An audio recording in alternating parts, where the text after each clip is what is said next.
அதாவது காடா இருக்க வேண்டியது காடா இருக்கணும், மலையா இருக்கிறது மலையா இருக்கணும். அதுல போய் சாலை போடுறது, அதுல போய் நம்ம மாளிகை கட்டுறது, அல்லது அதுல போய் நான் டீ பயிர் பண்றது, உருளைக்கிழங்கு பயிர் பண்றதுன்னு போனோம்னா அந்த இடம் வந்து பாலை நிலம் ஆயிடுதுன்னு சொன்னாங்க. இப்ப நம்ம மலைகள் பாலை நிலம் ஆயிட்டுது. அது காடுகள் இருந்த இடத்துல இடுப்பளவு உயரத்துல தேயிலை செடி இருக்குது, முழங்கால உயரத்துல உருளைக்கிழங்கு செடி இருக்குது, ஒரு ஜான் உயரத்துல முட்டைக்கோசும் காலிஃபிளவரும் இருக்கு.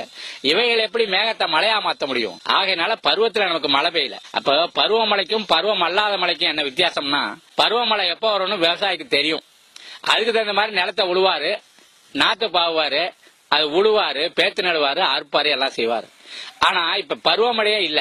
கடந்த 25 வருஷமாவே பருவமழை இல்ல. பருவமழை இல்லாம போனதுக்கு காரணம் நம்ம மலைகள்ல மரங்கள் இல்லாம போயிட்டுது. அதனால எப்போதுமே புயல் மழை மட்டும் தான் வருது. எப்ப பார்த்தாலும் மழை வரும்போது நீங்க தொலைக்காட்சி போட்டியில பாருங்க, அந்த வங்காள விரிகுடாவில் குறைந்த காற்றழுத்த மண்டலம் இருக்குது, ஆகையினால மழை வருது, இன்னும் 24 மணி நேரத்துக்கு இருக்கும் அப்படிலாம் சொல்லுவாங்க. இதுவே நம்ம மாத்தி ஆகணும்.